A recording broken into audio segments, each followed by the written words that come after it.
Ruang Tangga Rasa. Selamat datang di Ruang Tanggap Rasa. Apa rasamu terhadap rasaku? Season 3. Podcast ini dipersembahkan oleh Komisi Nasional Hak Asasi Manusia.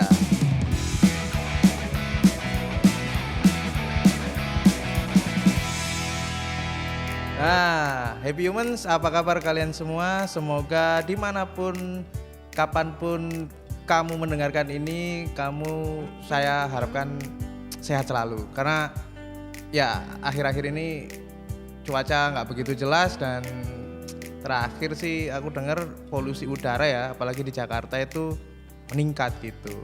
Nah untuk itu kami di sini pengen membahas nih, kenapa sih polusi udara bisa meningkat ini bersama Kepala Biro Pemajuan Hak Asasi Manusia Komnas HAM Dr. Esrom Hamonangan. Nah beliaunya udah ada di sini nih bersama kita semua.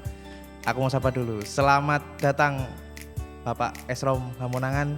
Selamat datang Mas Dendi. Iya, selamat dulu Pak. Biar lebih. Iya. Ya. Happy Human. Ya. Selamat siang semuanya. Oh ya, disapa nih Happy Human sama Pak Esrom. Pak, Bapak, aku ada pertanyaan nih Pak. Sedikit aja nih sebenarnya. Ya walaupun ini Pak mungkin ngerasa juga ya Pak. Akhir-akhir ini tuh kayaknya saya mungkin Pak Esrom juga merasa Ya. kesusahan bernafas gitu Pak. Ini kenapa sih sebenarnya Pak?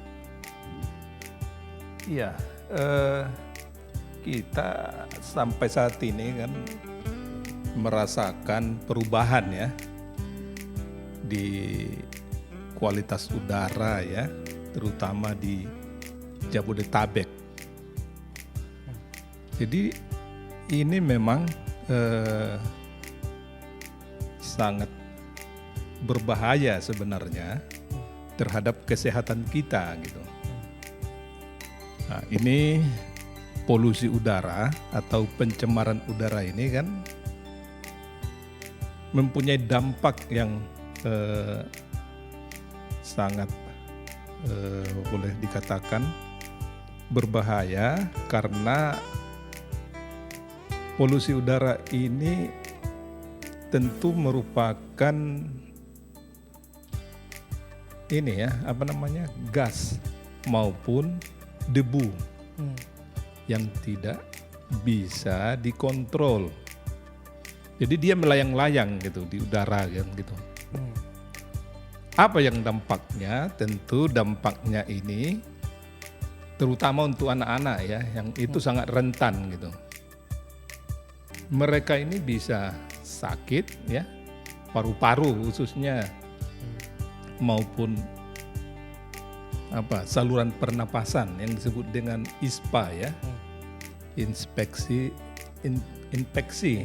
saluran pernapasan akut. Kalau di orang dewasa ini juga berbahaya terhadap yang rentan atas penyakit-penyakit ya, pernapasan misalnya ya, paru-paru dan ginjal, jantung maupun ke otak autis. Kenapa bisa sampai berdampak seperti itu? Karena kita tahu pencemaran udara atau polusi udara ini mengandung polutan namanya ya. Itu bisa dari ya kalau kimianya itu dari ada logam berat gitu. Mas Dendi tahu ya kira-kira logam berat itu yang diemisikan dari cerobong asap industri maupun dari kendaraan itu, di sana ada logam berat. Logam berat itu logam yang sangat kecil gitu ya.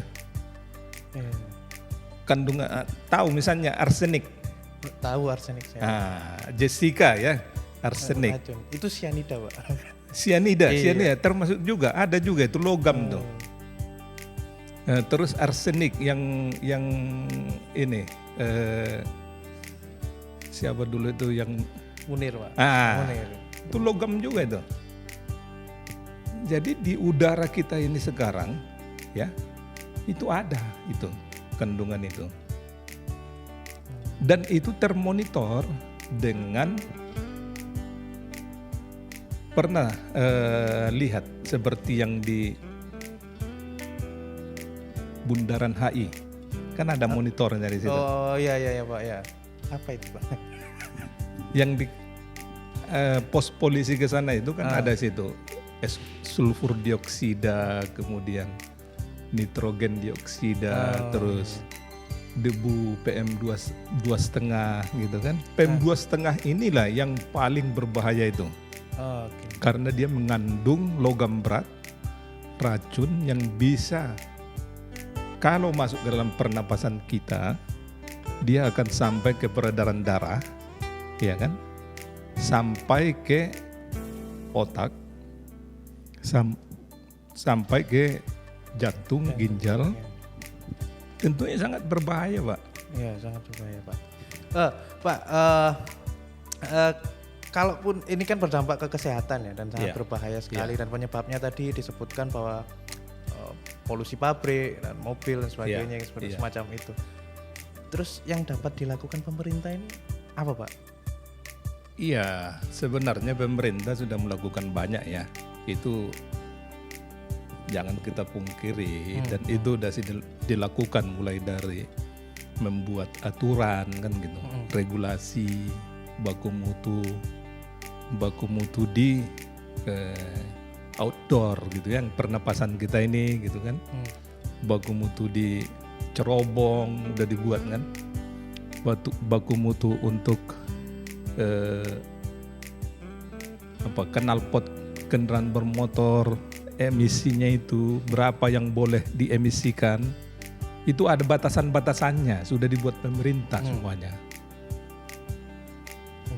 Kalau itu sudah dibuat, lantas kenapa naik ini? Apa kalau dalam menurut Bapak ini efektifkah itu kebijakan-kebijakan yang atau baku mutu yang dibuat tadi itu sebenarnya? Iya, baku mutu yang dibuat itu kalau disertai dengan penerapan gitu ya dan kesadaran oleh rakyat atau pengusaha, ya kan, yang punya industri, yang punya perusahaan itu, kalau mereka sadar bahwa mereka punya tanggung jawab terhadap kesehatan, ya kan ada di Undang-Undang 39 hak untuk memperoleh kesehatan. Itu kan tanggung jawab dari pemerintah maupun masyarakat kan. Di pasal 100 itu kan ada partisipasi. Iya. Berarti ini penting banget ya untuk menyadarkan culture ya masyarakat dan terutama masyarakat yang pengusaha-pengusaha itu ya, karena mereka yang punya istri gitu. Iya. Nah, apa nih saran Bapak untuk para pengusaha itu? Ya jangan orientasi itu selalu ekonomis, artinya mencari keuntungan sebanyak-banyaknya dengan mengorbankan yang tadi ya hak untuk memperoleh sehat itu gitu loh. Iya benar, mantep banget itu Pak. Jadi jangan ekonomi mulu ya, jangan profit terus ya Pak. Iya, pola pikir dari pengusaha ini ya kan, itu harus dirubah gitu, dirubah bahwa ini tanggung jawab ini bukan hanya di pemerintah loh. Pemerintah punya tanggung jawab, tetapi kalau rakyatnya gitu ya tidak mengikuti, nanti kalau ditindak kan marah. Iya benar-benar. Sepakat saya Pak, ini efektivitas penegakan hukum sebenarnya kan. Iya. Nah, di samping itu Pak, sebenarnya di area culture itu mungkin ya, karena ini dampaknya juga akan dirasakan ke generasi muda. Bapak kira-kira ini ada saran nggak untuk generasi muda ini? Mungkin dia bisa jadi pengusaha suatu hari nanti, atau mungkin dia yang masyarakat biasa yang berdampak juga, atau dia juga bisa jadi pemerintah. Ada saran nggak mulai dia sebelum jadi pengusaha dan sebagainya itu? Ya memang kalau kita dapatkan data itu ya Mas Dendi ya, hampir 50% itu ya sekarang itu anak-anak orang-orang muda kan gitu. Benar nggak kira-kira? Iya. Orang-orang muda demografi. Itu yang masih di universitas ya ke bawah ya. orang-orang muda ini memang kalau saran saya supaya mereka juga peduli ikut untuk berperan dalam mereduksi ataupun mengendalikan, mengelola polusi udara ini. Bagaimana caranya kan gitu kan pertanyaannya kan. Nah, ini banyak memang strategi atau cara yang bisa kita lakukan. Pertama tentu melalui pendidikan gitu ya.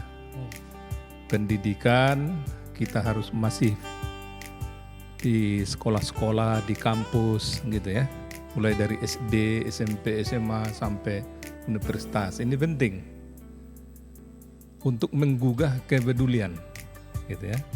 Selain itu kita juga akan mendekati pemuka agama gitu ya. Iya. Nah, supaya di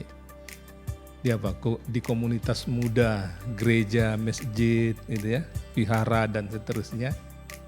Ini kita sosialisasikan juga bahayanya itu tadi dan bagaimana mereka supaya peduli.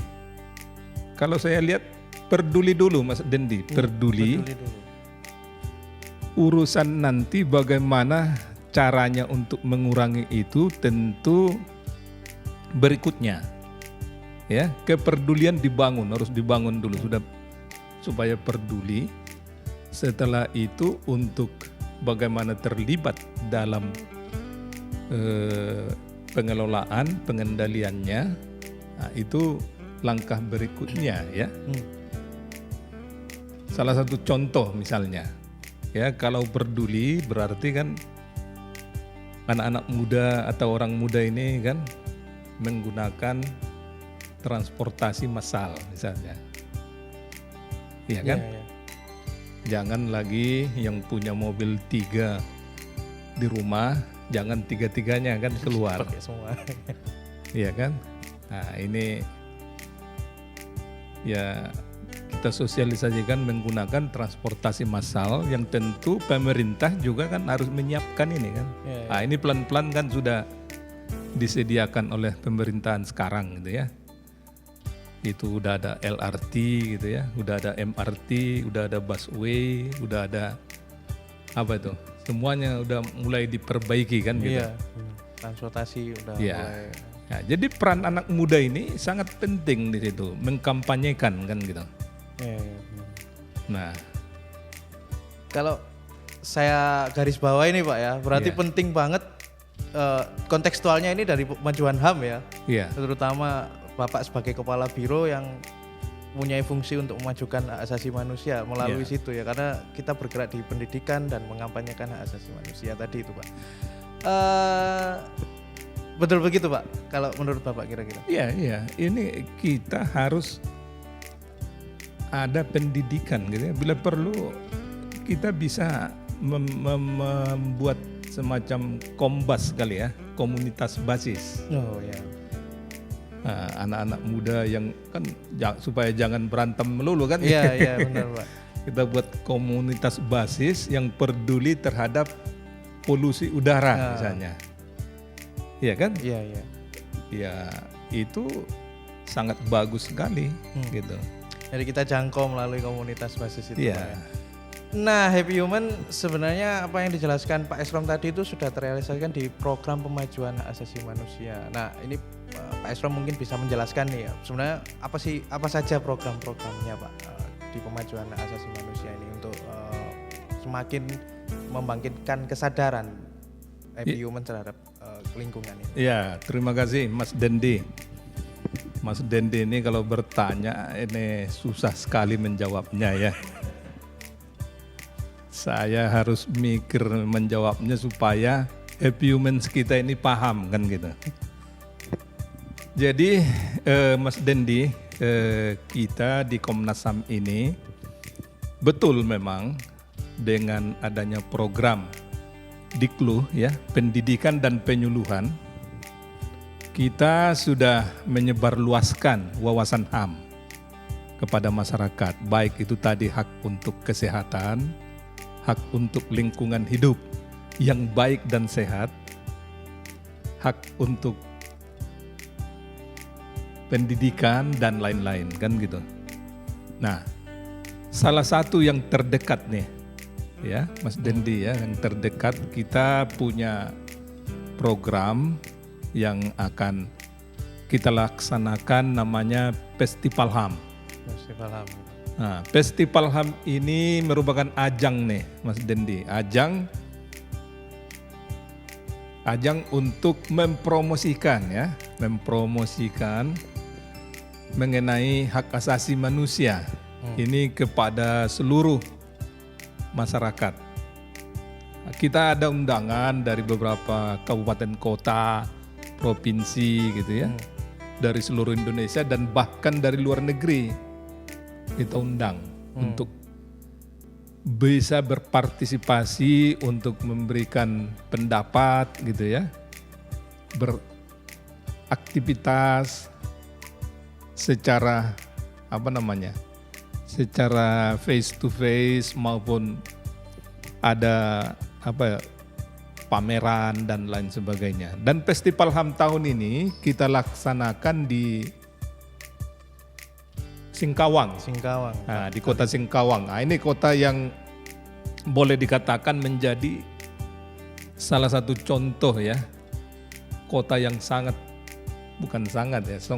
kota toleran menurut survei yang dilakukan oleh Setara Institute. Nah, jadi ini salah satu contoh. Jadi Happy Humans, cobalah lihat di websitenya Festival HAM, bisa melihat di situ apa-apa kegiatan. Nah, selain itu Mas Dendi ada lagi. Ya.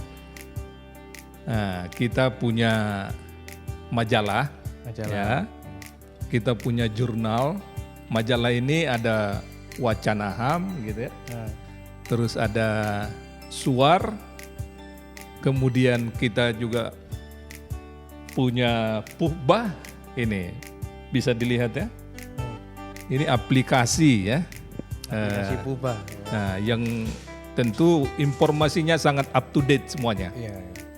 Jadi kalau Happy Human mau tahu tentang perkembangan hak asasi manusia dari segi pemajuan dan penegakan di Indonesia, itu bisa masuk di Puhbah ini kan gitu. Puhbah. Oh gitu ya Pak. Selain itu ya kita punya juga yang lain. Pusdahamnas misalnya. Pusdaham. Nah, itu bisa Happy Humans lihat. Informasinya sangat up to date, Mas Dendi. Ya. Nah, itu yang ingin saya sampaikan. Selain tentu yang lain-lain nanti bisa di-download di websitenya Komnas HAM.